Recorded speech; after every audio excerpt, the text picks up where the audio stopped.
Hello, everybody. Welcome to the Saratoga podcast. I'm Dan D. Federicis. This is our 80th episode, and that that is shocking. Wow, I wouldn't have seen that many. I just looked up and saw number 80, and it registered with me.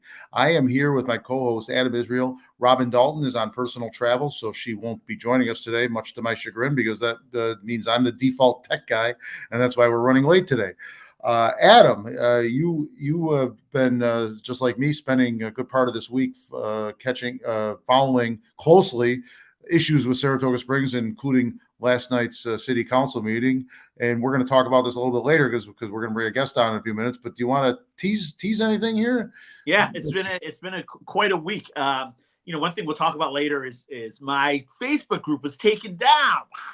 Yes, I had that here. Yes. 50,000 people, but I think we got a solution for that. We'll talk about more about that later. Last night's city council meeting, I was looking forward to seeing the public speak about our short-term rentals that we have in the city, the proposed parking plan we have in the city. But like we've seen in other city council meetings, our city council meeting public comment period was taken over, and we'll talk more about that city council meeting that was taken over again after our next guest. But I really want to talk about short-term rentals. I grew up in this city. We would rent our house out every summer, and my family would go and live in an apartment somewhere or go on a trip somewhere. My wife and my kids and I have kind of kept that tradition on. We rent our house out for the racing season, something I grew up doing. And so now the Airbnb and VRBOs have changed the game and changed the world. So there's a lot going on there, and it's the proposed legislation that some people are against. Dan, would you agree with that? I absolutely would, at least against to some degree, right? The scale of it, perhaps, maybe not the general concept of some regulations and so forth. But this was, I think, a lot of people, myself included, think it was an overreach, both financially and otherwise. So while we're right there, why don't we bring in our first guest today? And let me again, I wish Robin, or if you're watching, darn it, I wish you were here. Anna Smith. Welcome. Anna Smith is a mortgage broker here in town, and she's one of the leaders, one of the spokespersons, and she was the lead spokesperson, did a terrific job for the Saratoga Springs Rental Rights Alliance that had a press conference on the steps of City Hall on Monday morning. And you always worry that you do a press conference, nobody shows up. It was well attended by both press and people. Anna, how are you doing this morning? I am just having a great day. It's Wednesday. I'm not at the city council meeting any longer, so I'm having an excellent time. A quick aside, have you been, are politics new to you? You've been thrust into it in the past 2 weeks, or have you weaved in and out over the years? No, to be fair, this is a totally new planet to become involved with. I have now zero experience in politics, and just here speaking for common sense, really. Great. Well, speaking of, let's segue off the common sense. Set the table for us. Why does the Saratoga Springs Rental Rights Alliance exist? Why are you involved? And how did you get to that press conference? And what was the feedback from it as well? Yeah, on the press conference, I really had a majority positive feedback from everyone. A lot of people thanking me and the Rental Rights Alliance for taking this on and speaking up on behalf of people that may either not have the time or ability to speak up. Your other question was, what is the task force, for the Alliance for? And we're really just about investigating this legislation and how this is going to impact Saratoga City itself, along with homeowners, home values, homeowners' rights, and really how is this proposal going to affect the whole town and their economic climate. So I don't know if that answers your question. It does, but it's clear that you're against at least part of what's been proposed. Would that be a fair assessment? Yes, fair assessment. And I feel, and so do my my crew here with the Rental Rights Alliance, is someone said it, I think it might have been Joe Conlon at the earlier, not this past city council meeting, but the city council meeting before, that it feels like, they've brought like a bomb to solve a problem where we could just set off like a mousetrap. You know what I mean? I forget the exact, words that he used, but so true. One, there's been a huge lack of transparency from the city council itself, Dylan Moran, on why this is suddenly such a rushed issue. I know that there's been discussions for a while, but when we're asking questions about data and how this is going to impact the city, we'd like answers on that data. So it's been really interesting to see how little and how poorly thought out this whole thing appears from someone who is new to politics, new to legislation, lawmaking, etc. I'm like, none of this makes any sense. I'm reading it and it just doesn't make any sense. So Anna, let me jump in here. Let me play devil's advocate for a second. Sure. You have people who are going to say, listen, my neighbor moved out. A large company bought that home. There's parties there every weekend now. There's no control. It looks like the balcony is going to fall off and take five of the people partying out there with it. So you're having people out there who and I would argue rightfully so. There needs to be some kind of and I am not a regulation guy, but there needs to be some regulation over what's going on in our neighborhoods. What would your response to that be? My response to that would be, I don't remember the last time that I got to pick what neighbor I had, A, and B, basic safety regulations maybe should be over all rentals, over all housing. Why do short-term rentals require different treatment for safety regulations than a home I live in every day? And if I am living in that home every day, I should be trusted to be able to maintain that as a safe place for my family to be in. So why would they need to do that type of inspection on my home? That would be my response. And I too, and the alliances as well, we realize and recognize that there needs to be some sort of regulation on short-term rentals. Nobody wants corporations to come in and buy every home in Saratoga and turn it into a mini hotel. Nobody wants that. And being able to come to like a middle ground with our city council on that front, I think it would be much easier if we could actually get the facts from them. Great. Mm-hmm. Adam, did you freeze up on us here? I think. Oh no. Okay. No, I was giving you your Dan, but I'll add a follow-up question. Okay. So what you're saying is that your group is open to the idea of some regulation. Correct. You're just looking to have a seat at the table and have all the facts laid out in front of you. Correct. And furthermore, because Saratoga is so vibrant and thriving, there's other municipalities that have put regulations in place. Are we studying those?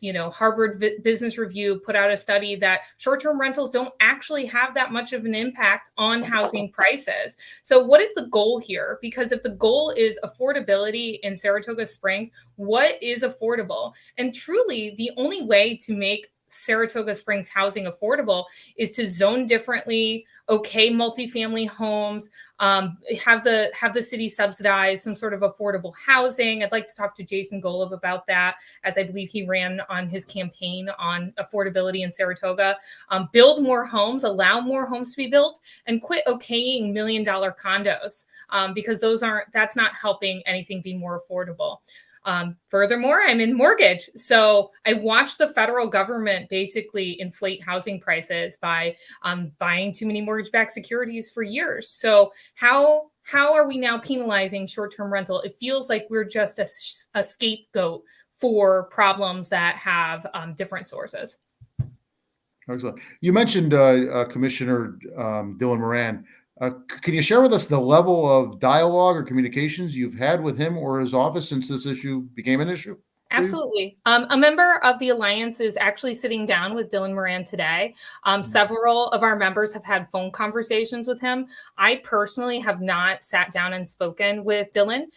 We are going to see how it goes for one of our members today. And I actually have some conversations that I personally would like to have with him.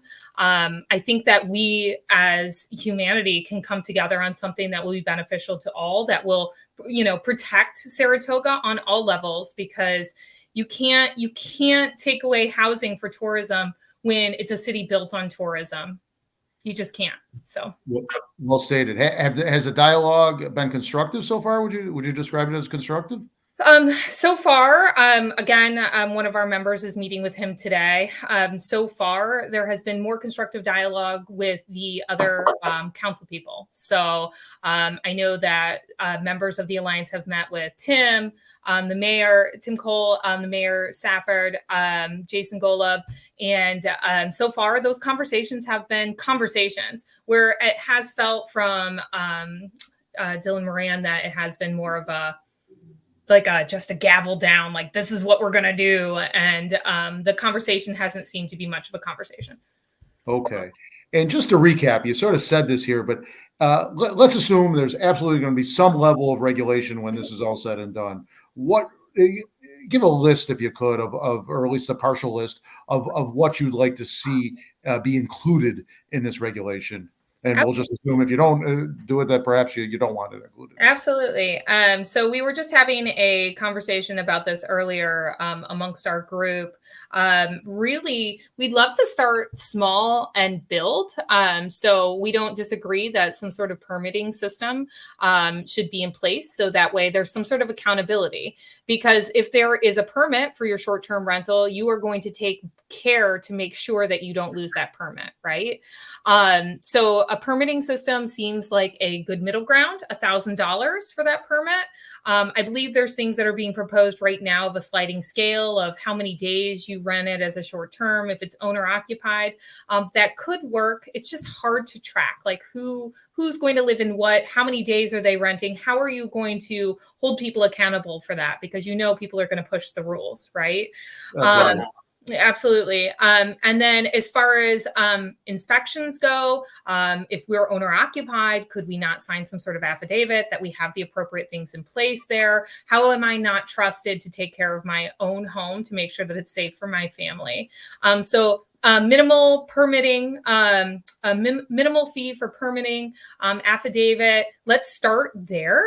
Just getting the permit in place will allow us to track, through if there's calls, if we have a permit and there's calls on that property, we can actually track and see how many of these short-term rentals are actually a problem.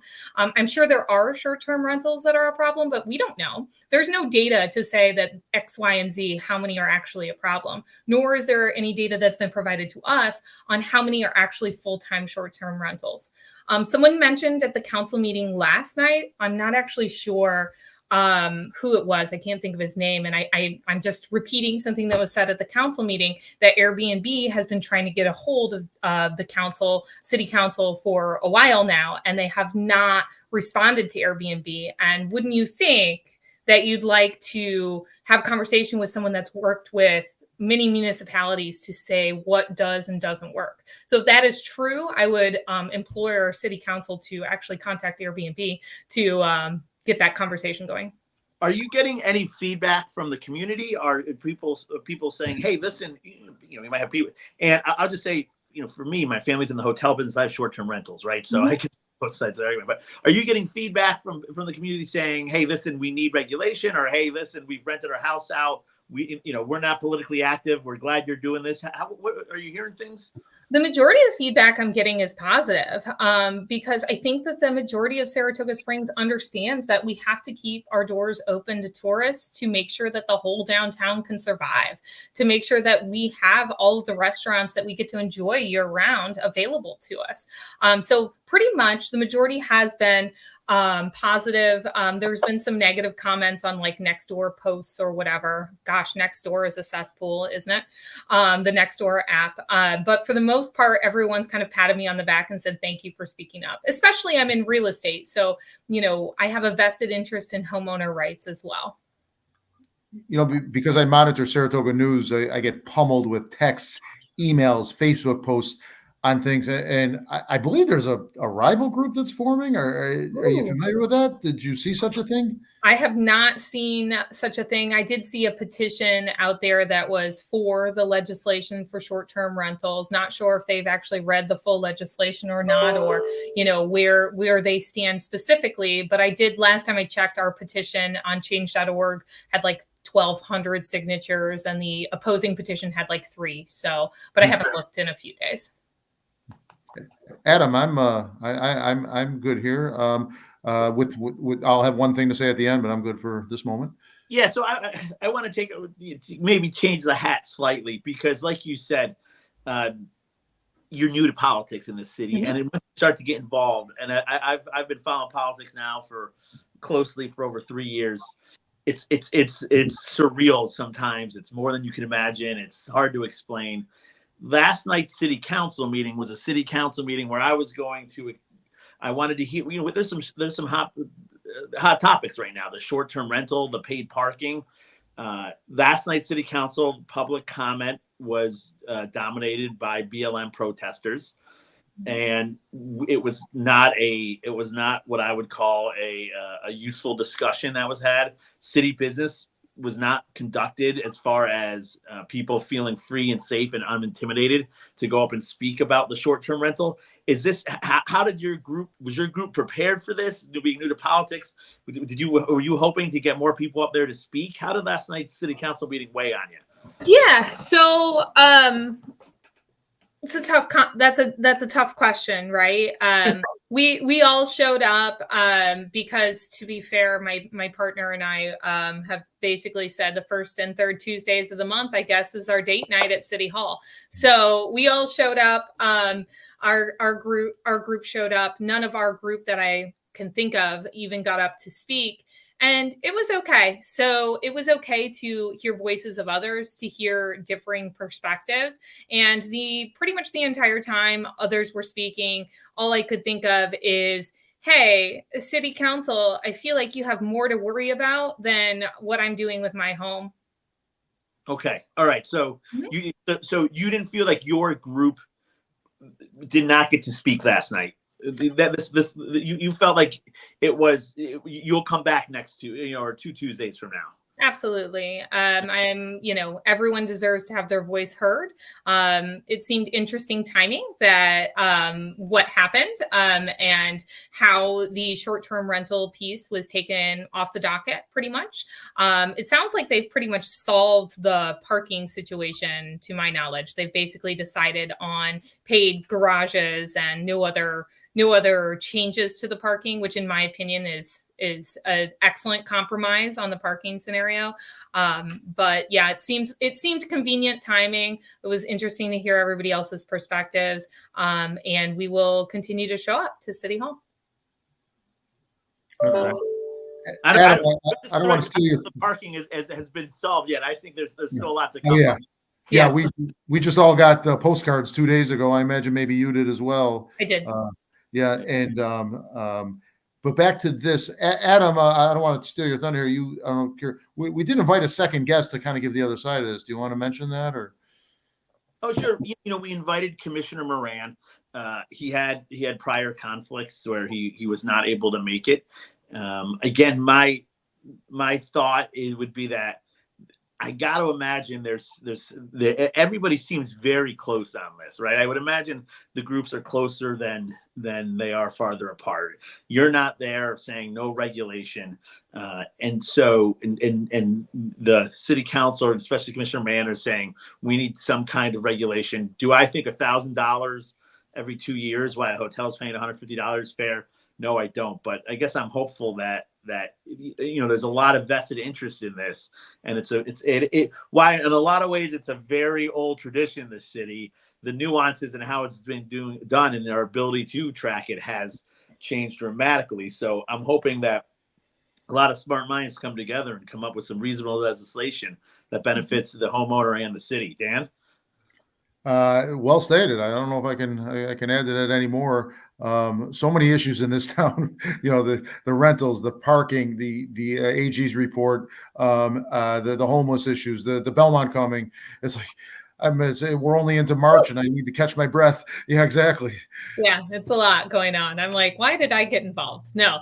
Yeah, you're sucked in now. Yeah, right. Now it's like, oh gosh, all right, fair enough. I would also like to mention that I am the product of a short-term rental. Like I own 2 homes in Saratoga, run a business in Saratoga, spend my money in Saratoga because I lived in a short-term rental in 2014 when I came here with the racetrack from Long Island. So it's interesting, like how short-term rentals are just so interweaved. And I actually felt prior to all of this kind of unfolding, I'm like, oh, nobody's dumb enough to regulate that in this, like to really try to shut that down in this area. And then I was like, oh gosh, these are pretty heavy restrictions, like as far as that goes.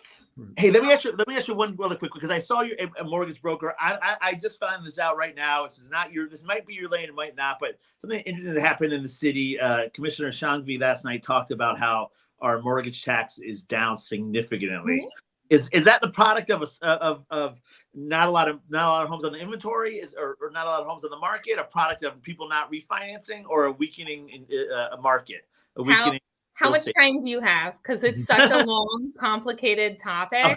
All right. Well, then maybe we'll get back one day for that one. And if is that a Yeah, nutshell? it's a long one. It's a long, Right. complicated topic. But why on earth would you refinance or sell your house if your rate's 3%? That's what it comes down to. It doesn't necessarily come down to short-term rentals. Right. Excellent. Well, we hope you can come back to us and maybe give us an update in a couple shows.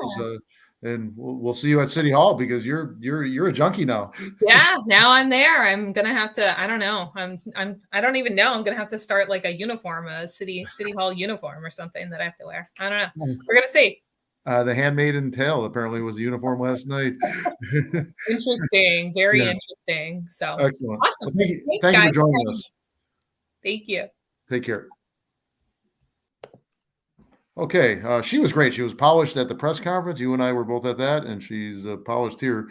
A good spokesperson. If she ever gives up on mortgages, she has a future in PR.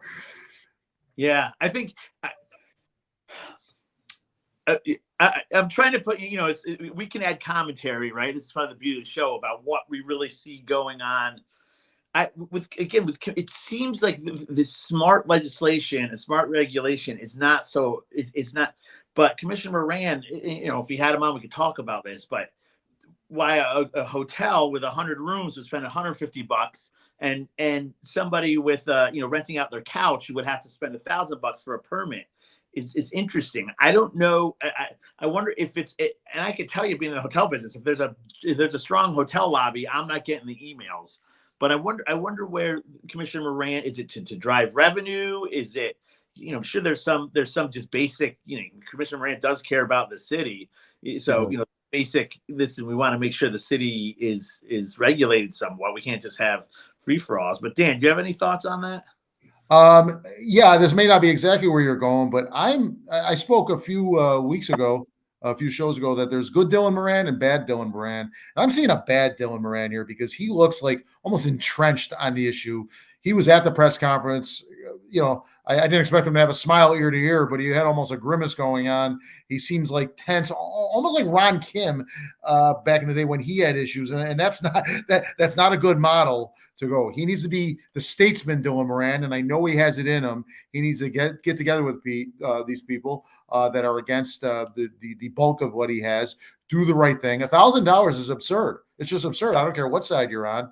That needs to be scaled back. And he said, okay, I know he's already going to a sliding scale. I'm not sure if that's the full answer, because like Ms. Smith said, that may be hard to track.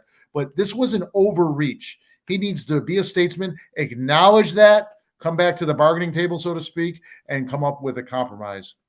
Yeah. What's something I really like that she said, which I thought was a great compromise, is that, again, with inspections and regulations can be overbearing, right? And a inspector can come in and deciding what move they're in, or I think inspections it could be used, weaponized politically.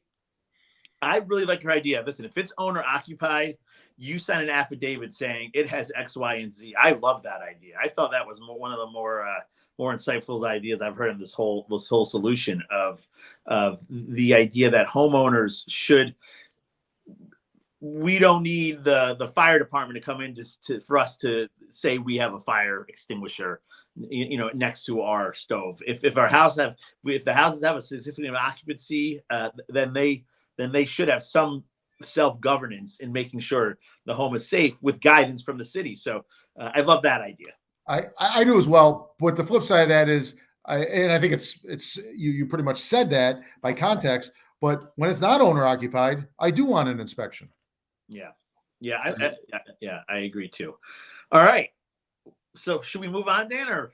Yes, why don't we? Because God knows at Saratoga, there's always more things. Yeah.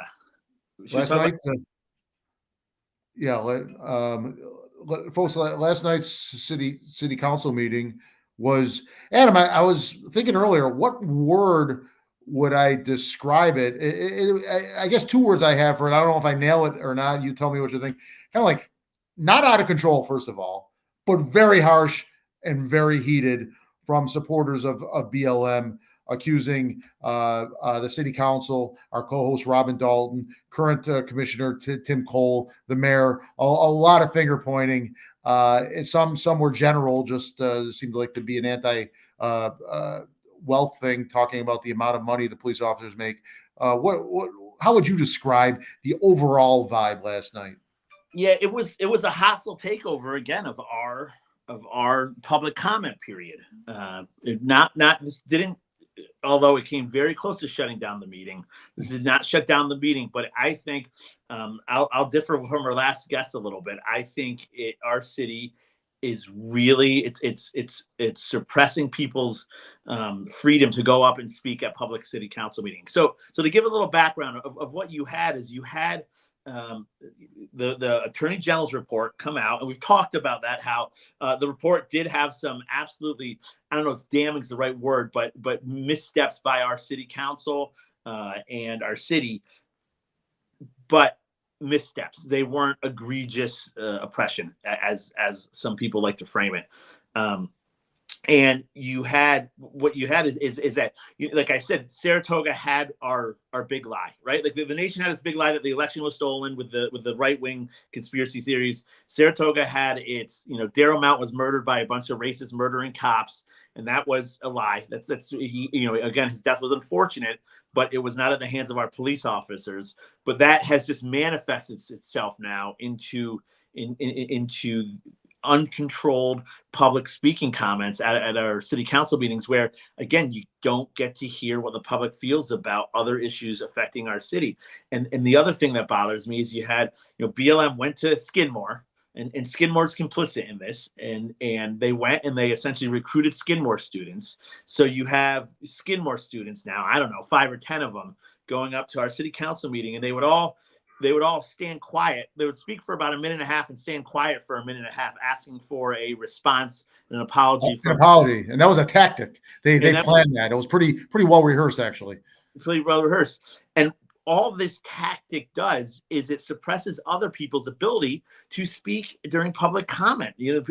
And when people went to speak about other things, they were shouted down, they were heckled. I thought Commissioner Shangbee was very hypocritical. There was one person kind of anti-BLM protesting, and she wanted him to be escorted out and him to be kicked out. Meanwhile, anybody speaking who wasn't speaking as this BLM representation, talking about the oppression of the city of Saratoga, was heckled and shouted down. And so this is something, it's been going on in our city for a long time. And again, it was based on this.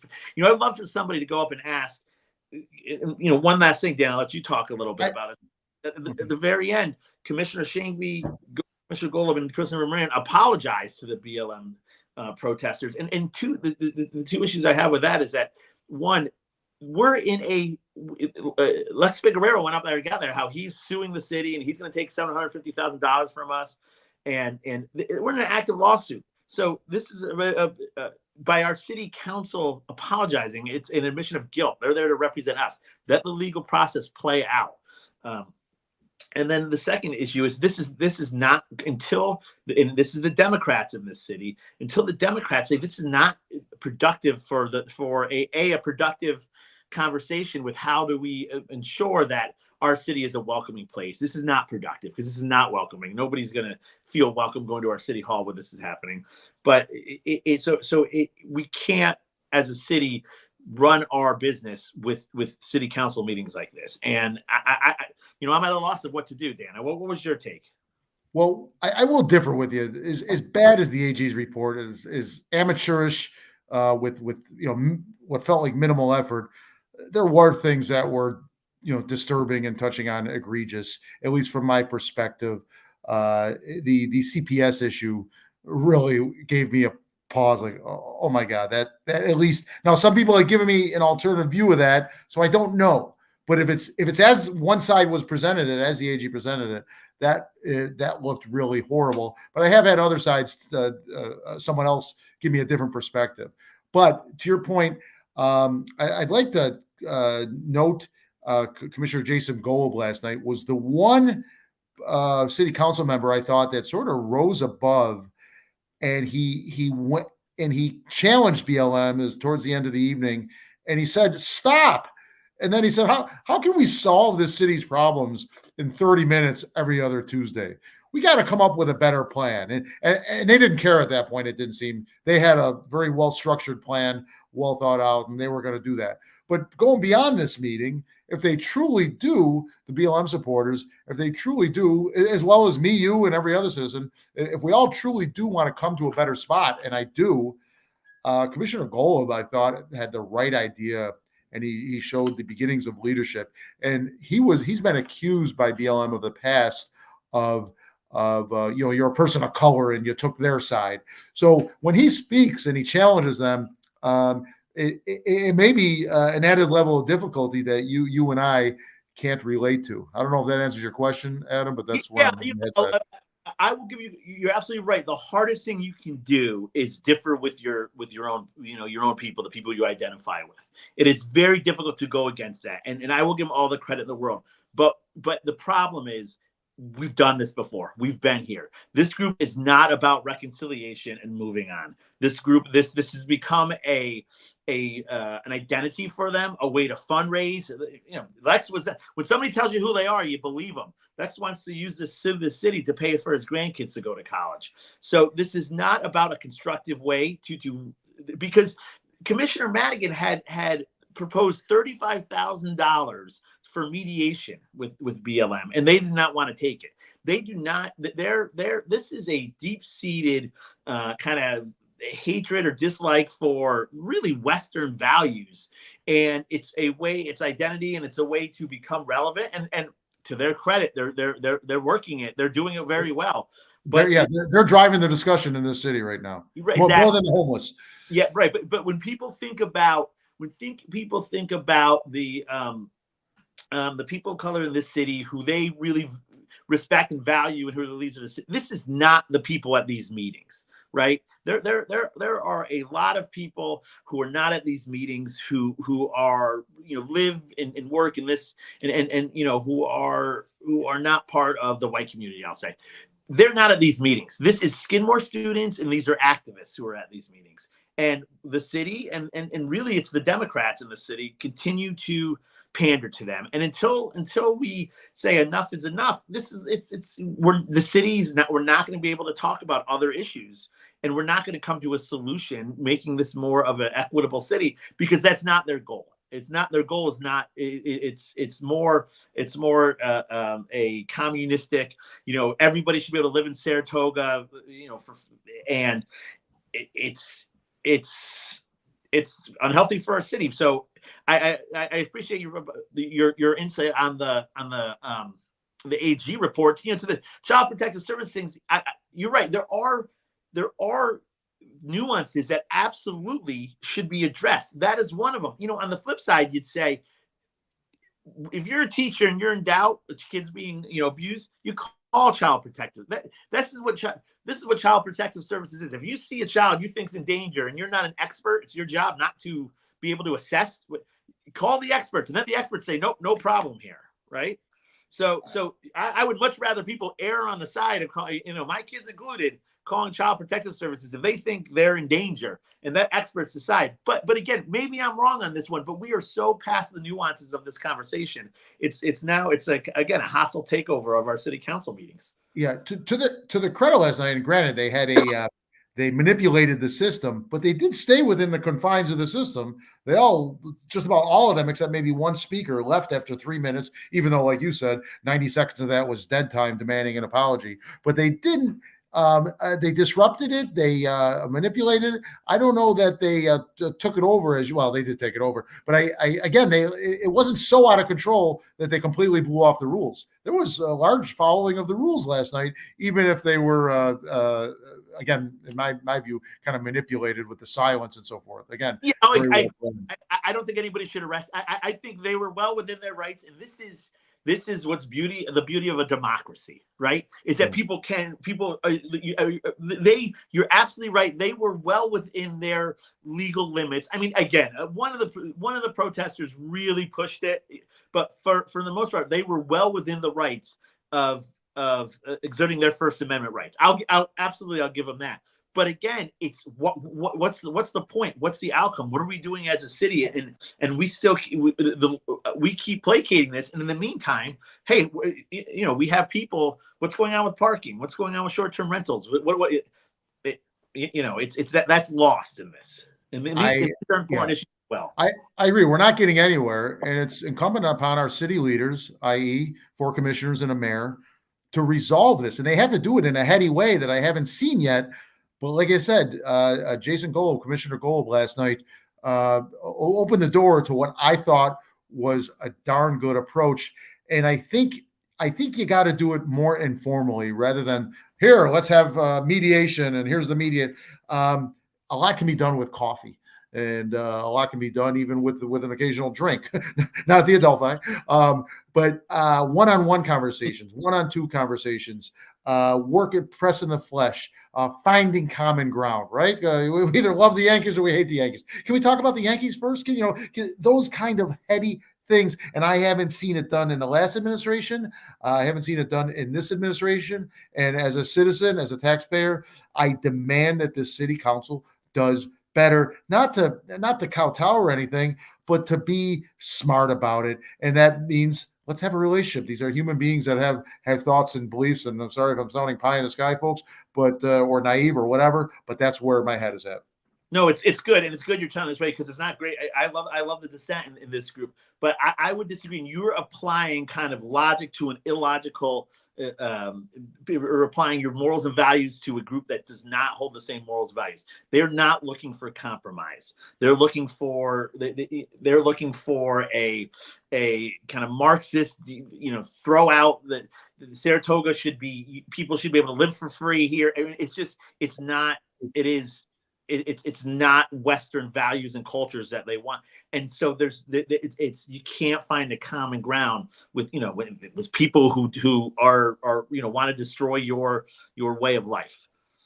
I feel you're overstating it, Adam. I think there could be common ground there. And until we do a great job at trying, if 6 months from now, Commissioner Golub says, I'm at wit's end. Oh my God, I tried everything. Okay, fine. But I want to try to get there with them and get some common ground and have some mutual respect. They need to respect Tim Cole. They turned their back on him last night when it came time for the public safety presentation. Okay, it's a two-way street. And if ultimately, Adam, it's 6 months or 9 months or whatever, it's still the same and everyone's tried everything, I'm going to give you an apology right here that you were absolutely right and I was a naive fool. When we come back next September, we'll see where we're at. We'll see where we're at. Okay, good. Do we have more? Do we have more we want to talk about today? We are 40 minutes into this almost. Hey, we got to talk about a couple things. What's going on Saratoga Facebook page? I'm going to tee it up and you finish it from here. Do you mind if I tee it up for you? It's your thing. You want to, okay. So Adam Israel, for those of you that aren't on Facebook, had a incredibly powerful, what I thought was an incredibly powerful Facebook page with 51,000 members on it. And it got unwieldy a lot. It was a lot of noise on there. There was some negatives to it, but a lot got done on there. Broke news, discussion when there was real, and there were times where there were idiots on there and so forth. But I thought it was great. And I used it for my business. People used it for their business. A lot of restaurants used it and people used it. The lost dog, asking for recommendations. Where can I find a good hairstylist? And some people got bothered by that. But I thought it was a great page. And I'm speaking in the past tense because Facebook for reasons I believe are not what they called it a dangerous. There was the word dangerous in one of those notifications, which is absurd. I think it just got too big, and they have a system in place where they don't want to lose ad revenue, and you in effect maybe were taking it from them, even though you weren't selling ads. People were posting free ads in there, so it's gone. And Adam, you've turned it around. You picked up the ball, and you didn't sit in the corner and cry. You ran with it. Can you tell people where you're at? Sure. So Dan, thank you. That's exactly what I had this Facebook group that people don't appreciate the amount of time it goes in to administering something like that and keeping it as much as on the rails as possible. And I woke up this Saturday morning. I was with my son and a bunch of his friends, and it was his birthday weekend, and we were all skiing. And one of the fellow administrators who we're blessed, Dan, and you did this. We got some great people working with us. Sent me a screenshot of the page had been taken down, and in looking into it, there's an appeal process, but Facebook is extremely vague. It gives you, real, like you said, it's a very vague answer why it was taken down, but it was taken down. And, my first reaction was, you know what? I'm here with my son. It's his birthday. It's his friends are skiing with us.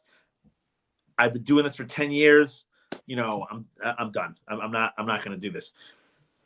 Sunday comes along, and then Monday morning I wake up. And one of the things that I'll toot my own horn here, is I tried my darndest to administer that page without an agenda, right? So listen, you can't get on there and say the election was stolen. And you can't get on there and say the Saratoga cops are racist murderers. You can't, but within those confines, we tried to abide by free speech. And not have it controlled by one particular special interest group, meaning Republicans, Democrats, conservatives, liberals, etc.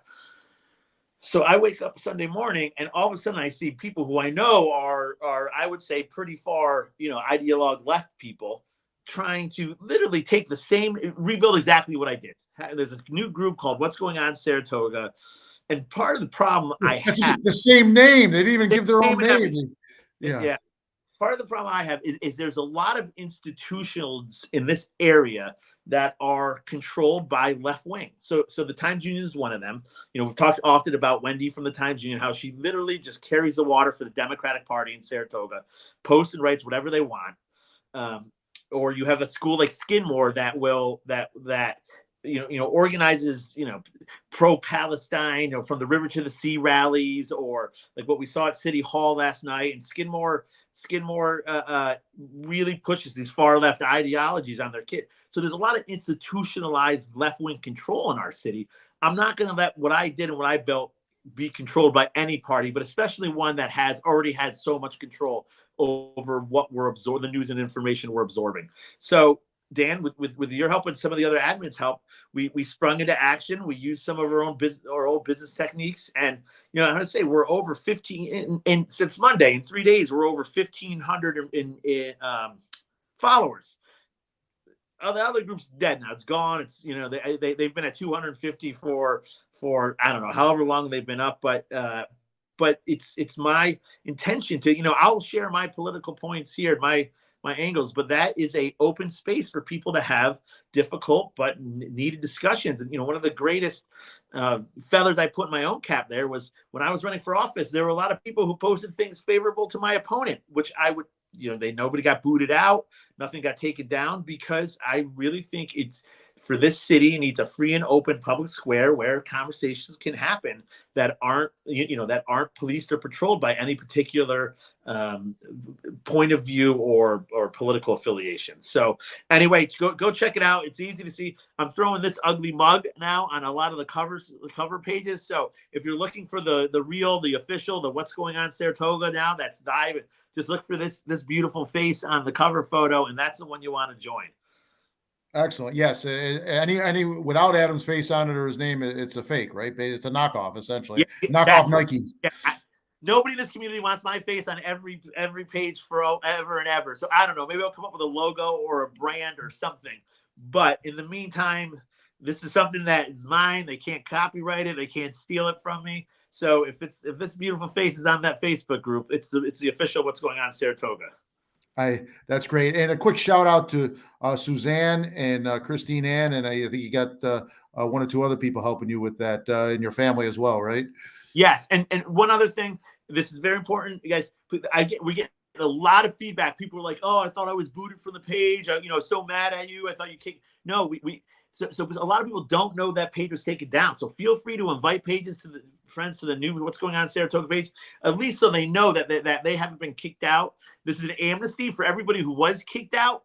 You know what? It's welcome back. Try not to get kicked out again, and just tell your family, tell your friends to come check us out again, because it was I remember one time we had a boil water advisory, and how information is consumed now. This was a quick way to get that information out through this Facebook group. It's a community asset, and I appreciate everybody. Oh, for other admins too, Dan, we got to talk about that. If you were an admin, if you were a moderator, we're trying to get everything back together, but just reach out to us. We'd love to have you back. You guys did great. So excellent. Okay, good. Hey, there was some news this week regarding a story that you're sort of connected to, not directly, but connected to some of the people. Kane the cat. There was a plea in Milton Town Court on Tuesday by the defendant, and the Times Union. His name has largely not been out there. We haven't used his name. You know who he is. I couldn't even tell you his name if I looked, but so we won't use his name. But the defendant in this case did plead guilty. He did get a really unusual fine, kind of tough to enforce. Feels more symbolic that he can't have a pet for 55 years. But the court has no control over his spouse. They have no control over his kids. So, that feels symbolic. But in any event, I'm sort of happy. As sad as the Kane story is, and it's probably Kane is dead. We don't know that for a fact. I'm happy to move on from this story. What do you think? Yeah, I agree. It's and I think this is a great teaching moment for I used it for my kids, how one not silly, but one really dumb decision can really cost you, and it can affect a lot of people around you. It's a great maybe DWI. You're drinking a lot of intoxicated story of this, and this guy he made a real dumb decision. The cat died from it, which is anybody with any human with any empathy can feel horrible for the family that lost their cat. This guy certainly didn't benefit. He's paid a heck of a price. So I agree with you, Dan. Hopefully we can use this as a teaching moment and find a way to move on. Excellent. Adam, I think we've covered the things we wanted to cover today, other than some cheers and jeers. Did I miss anything? No, I think I trying to think if there's anything else in the city council meeting that I found interesting, but it just was so hard to, it's so hard to get into the grit of city council when you have the show of public comment. Let's talk briefly about not light, but a quirky part of last night's meeting. The handmaiden tail woman who was dressed in all red, and she had the baby bump, and folks, she asked for a chair. So she kind of pulled a fast one here because everyone thought she was going to sit on the chair, but no, she stood on the chair and started singing. But she was singing her comment. It was relevant to her comment, and her politics are very different than mine. But I got to tell you, I can't help but admire her creativity in coming there and using very unusual attention grabbing method. Because I'm sure she got on, the news cameras that were there probably posted it last night. I'm talking about it now. So, I can't help but say, oh, wow. Your thoughts? Yeah. It was, again, the problem is the theatrics have taken over public comment. So on its own, clever, you got to call a spade a spade. They're very good at what they do, right? I mean, the silence, the turning the back on Tim Cole, the handmaid tale. This is well thought out, well planned, well executed activism. I will say that their ability to be activists, you can't knock that. What they're activating for, you can have issues with, but yeah, the handmade table was just one more part of the spectacle that was last night. That really, it's nobody's talking about parking or short-term rentals beside us right now. Who was at that meeting? They cornered the market. They cornered the attention. Okay, yeah, exactly. Hey, you want to switch over to cheers and jeers here? I've got a cheer, but no jeer. You want me to kick it off? Yeah, go ahead. Okay. Last Thursday, I attended, I believe Robin was there too, the renaming of the Saratoga Music Hall in honor of the late Anthony Skip Scirocco, the Commissioner of Public Works, who died in office just about 2 years ago. And I did not know Skip. I think I met him briefly once, but man, I feel like I know him because I've attended a few events where people talked about what a wonderful human being he was. I knew he was a great politician because I watched him from afar, and he had that old school ability. He'd sweep the streets 2 days before election and things like that. And I sort of appreciate a politician that's effective that way, even though he's getting our vote. But I've heard so many good things about him. He was an accomplished musician, so the fact that they're renaming the music hall after him is apropos, as well as he's the one that was responsible for repairing and refurbishing the beautiful music hall. Now it is I used to go swing dancing there 15 years ago, and it was not beautiful at the time. It was functional, but so he's the one that was responsible for making that building beautiful. And I was touched, and his son made a touching tribute, as did some of the other speakers. All the other speakers that spoke were touching, but the one that came to my mind was his son. So that is my cheer for the week, Adam. Yeah, and I'll say that's what you hope politics leads to, is statesmanship, and politics may differ. And this is kind of what you were going at, Dan, earlier with finding common ground. You hope at the end of your term or the end of your service, for these people who've dedicated so much time to our city, that the politics are transcended by the love for the city. And I think that's what you saw with Commissioner Scirocco. You had Democrats and Republicans alike there, cheering him, remembering him. So I think that was special. All right. My jeer goes out to the people who tried to steal my Facebook group. There was a little bit of controversy. I really took that personally. And I thought it was just really kind of demonstrated just how sleazy some people could be. So a cheer to those people. Cheers to this guy for taking it back, taking control. Who do you think you are? I am. That's my cheer for today. So, Dan, on that note. Good for you.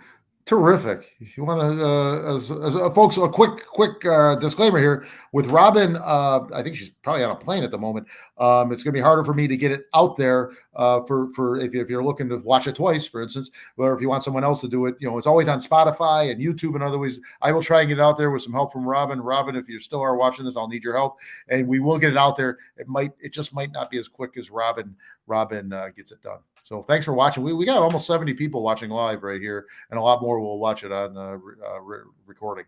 So Adam, you want to sign us off here? Stay charming, Saratoga. Thanks, folks.